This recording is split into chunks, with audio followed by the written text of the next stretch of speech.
El extraño. H. P. Lovecraft. Infeliz es aquel a quien sus recuerdos infantiles solo traen miedo y tristeza.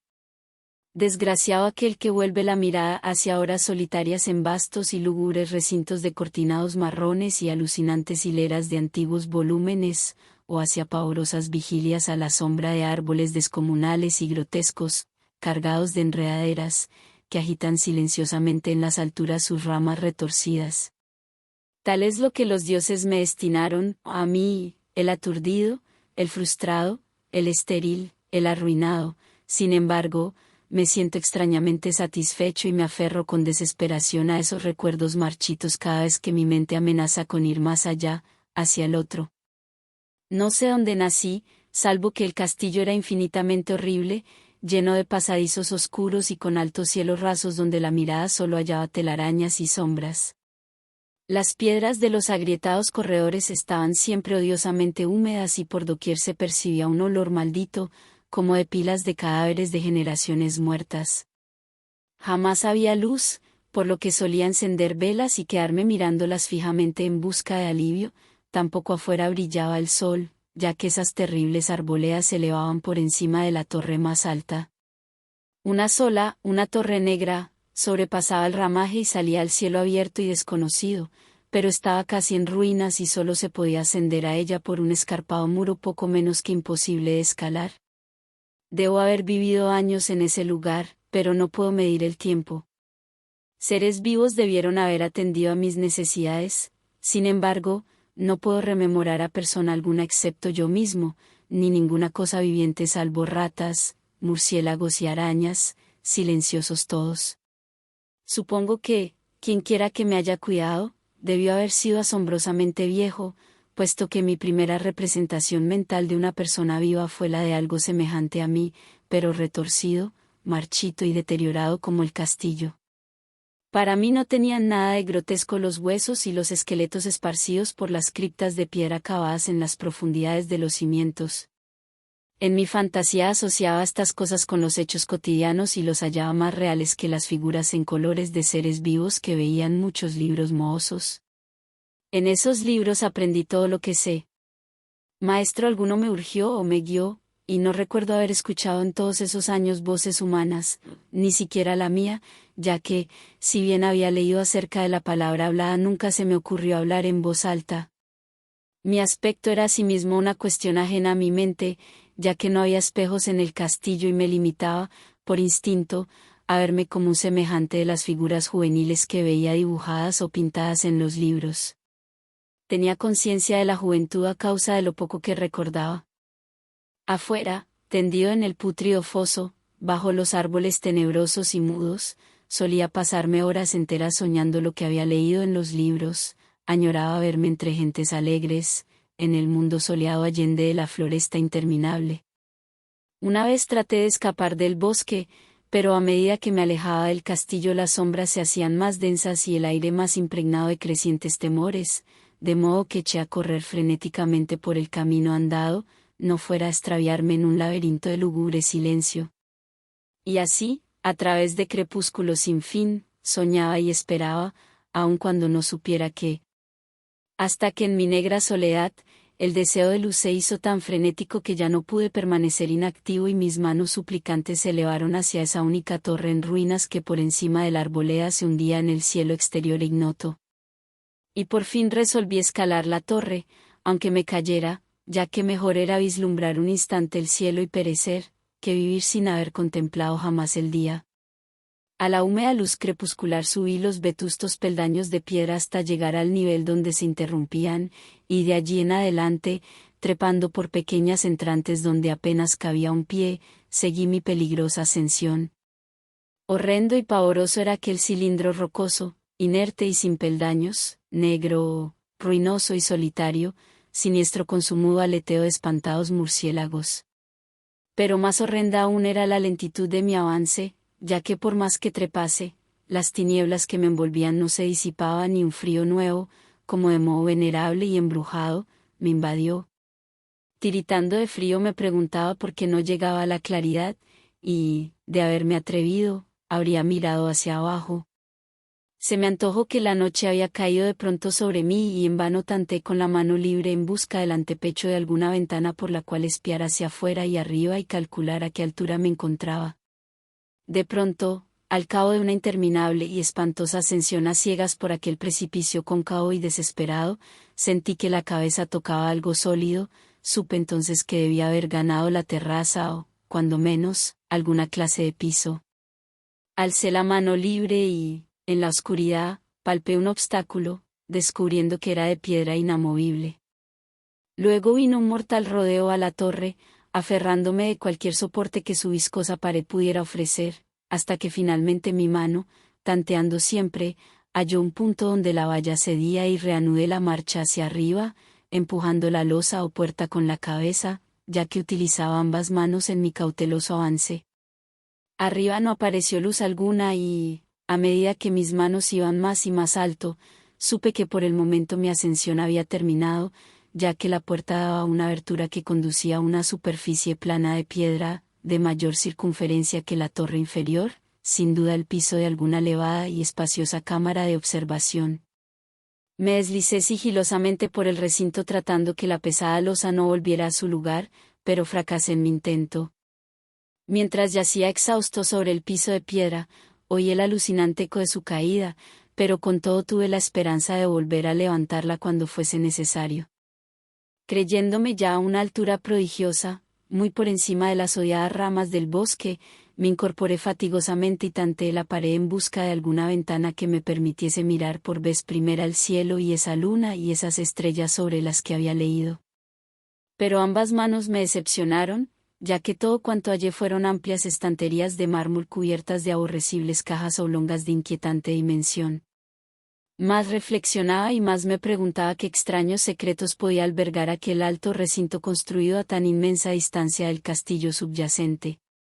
De pronto mis manos tropezaron inesperadamente con el marco de una puerta, del cual colgaba una plancha de piedra de superficie rugosa a causa de las extrañas incisiones que la cubrían. La puerta estaba cerrada, pero haciendo un supremo esfuerzo superé todos los obstáculos y la abrí hacia adentro. Hecho esto, me invadió el éxtasis más puro jamás conocido, a través de una ornamentada verja de hierro, y en el extremo de una corta escalinata de piedra que ascendía desde la puerta recién descubierta, brillando plácidamente en todo su esplendor estaba la luna llena, a la que nunca había visto antes, salvo en sueños y en vagas visiones que no me atrevía a llamar recuerdos. Seguro ahora de que había alcanzado la cima del castillo, subí rápidamente los pocos peldaños que me separaban de la verja, pero en eso una nube tapó la luna haciéndome tropezar, y en la oscuridad tuve que avanzar con mayor lentitud. Estaba todavía muy oscuro cuando llegué a la verja, que hallé abierta tras un cuidadoso examen pero que no quise trasponer por temor a precipitarme desde la increíble altura que había alcanzado. Luego volvió a salir la luna. De todos los impactos imaginables, ninguno tan demoníaco como el de lo insondable y grotescamente inconcebible. Nada de lo soportado antes podía compararse al terror de lo que ahora estaba viendo, de las extraordinarias maravillas que el espectáculo implicaba. El panorama en sí era tan simple como asombroso, ya que consistía meramente en esto: en lugar de una impresionante perspectiva de copas de árboles vistas desde una altura imponente, se extendía a mi alrededor, al mismo nivel de la verja, nada menos que la tierra firme, separada en compartimentos diversos por medio de lajas de mármol y columnas, y sombreada por una antigua iglesia de piedra cuyo devastado capitel brillaba fantasmagóricamente a la luz de la luna. Medio inconsciente, abrí la verja y avancé bamboleándome por la senda de grava blanca que se extendía en dos direcciones.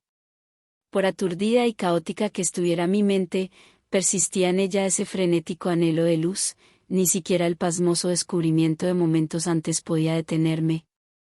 No sabía, ni me importaba, si mi experiencia era locura, enajenación o magia, pero estaba resuelto a ir en pos de luminosidad y alegría a toda costa. No sabía quién o qué era yo, ni cuáles podían ser mi ámbito y mis circunstancias, sin embargo, a medida que proseguía mi tambaleante marcha, se insinuaba en mí una especie de tímido recuerdo latente que hacía mi avance no del todo fortuito, sin rumbo fijo por campo abierto, unas veces sin perder de vista el camino, otras abandonándolo para internarme, lleno de curiosidad, por praderas en las que solo alguna ruina ocasional revelaba la presencia, en tiempos remotos, de una senda olvidada. En un momento dado tuve que cruzar a nado un rápido río cuyos restos de mampostería agrietada y mohosa hablaban de un puente mucho tiempo atrás desaparecido. Habían transcurrido más de 2 horas cuando llegué a lo que aparentemente era mi meta, un venerable castillo cubierto de hiedras, enclavado en un gran parque de espesa arboleda, de alucinante familiaridad para mí, y sin embargo lleno de intrigantes novedades. Vi que el foso había sido rellenado y que varias de las torres que yo bien conocía estaban demolidas, al mismo tiempo que se erguían nuevas a las que confundían al espectador. Pero lo que observé con el máximo interés y deleite fueron las ventanas abiertas, inundadas de esplendorosa claridad y que enviaban al exterior ecos de la más alegre de las francachelas. Adelantándome hacia una de ellas, miré al interior y vi un grupo de personas extrañamente vestidas, que departían entre sí con gran jarana. Como jamás había oído la voz humana, apenas sí podía adivinar vagamente lo que decían. Algunas caras tenían expresiones que despertaban en mí remotísimos recuerdos, otras me eran absolutamente ajenas. Salté por la ventana y me introduje en la habitación, brillantemente iluminada, a la vez que mi mente saltaba del único instante de esperanza al más negro de los desalientos. La pesadilla no tardó en venir, ya que, no bien entré, se produjo una de las más aterradoras reacciones que hubiera podido concebir. No había terminado de cruzar el umbral cuando cundió entre todos los presentes un inesperado y súbito pavor, de horrible intensidad, que distorsionaba los rostros y arrancaba de todas las gargantas los chillidos más espantosos. El desbande fue general, y en medio del griterío y del pánico varios sufrieron desmayos, siendo arrastrados por los que huían enloquecidos. Muchos se taparon los ojos con las manos y corrían a ciegas llevándose todo por delante, derribando los muebles y dándose contra las paredes en su desesperado intento de ganar alguna de las numerosas puertas. Solo y aturdido en el brillante recinto, escuchando los ecos cada vez más apagados de aquellos espeluznantes gritos, comencé a temblar pensando que podía ser aquello que me acechaba sin que yo lo viera. A primera vista el lugar parecía vacío, pero cuando me dirigí a una de las alcobas creí detectar una presencia, un amago de movimiento del otro lado del arco dorado que conducía a otra habitación, similar a la primera.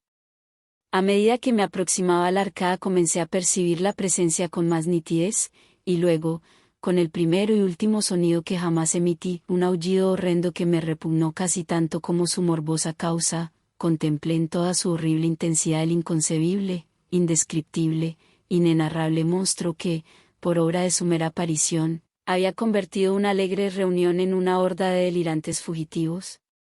No puedo siquiera decir aproximadamente a qué se parecía, pues era un compuesto de todo lo que es impuro, pavoroso, indeseado, anormal y detestable. Era una fantasmagórica sombra de podredumbre, decrepitud y desolación, la pútrida y viscosa imagen de lo dañino, la atroz desnudez de algo que la tierra misericordiosa debería ocultar por siempre jamás.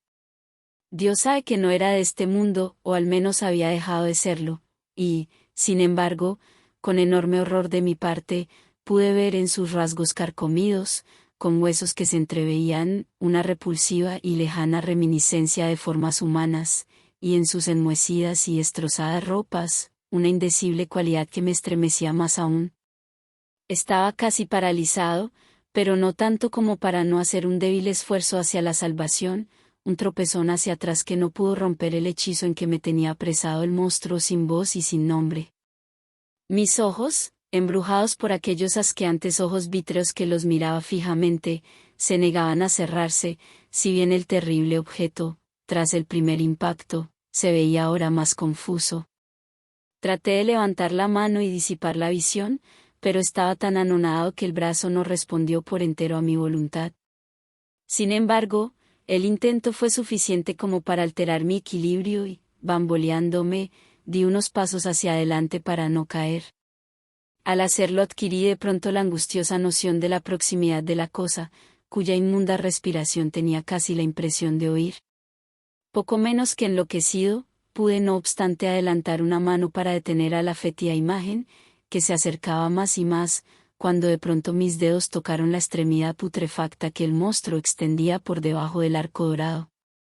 No chillé, pero todos los satánicos vampiros que cabalgan en el viento de la noche lo hicieron por mí, a la vez que dejaron caer en mi mente una avalancha de anonantes recuerdos.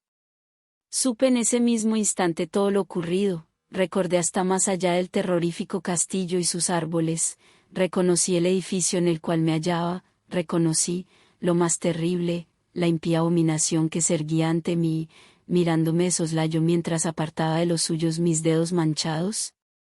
Pero en el cosmos existe el bálsamo además de la amargura, y ese bálsamo es el olvido. En el supremo horror de ese instante olvidé lo que me había espantado y el estallido del recuerdo se desvaneció en un caos de reiteradas imágenes. Como entre sueños, salí de aquel edificio fantasmal y execrado y eché a correr rauda y silenciosamente a la luz de la luna. Cuando retorné al mausoleo de mármol y descendí los peldaños, encontré que no podía mover la trampa de piedra, pero no lo lamenté, ya que había llegado a odiar el viejo castillo y sus árboles. Ahora cabalgo junto a los fantasmas, burlones y cordiales, al viento de la noche, y durante el día juego entre las catacumbas de Nefreka, en el recóndito y desconocido valle de Adot, a orillas del Nilo.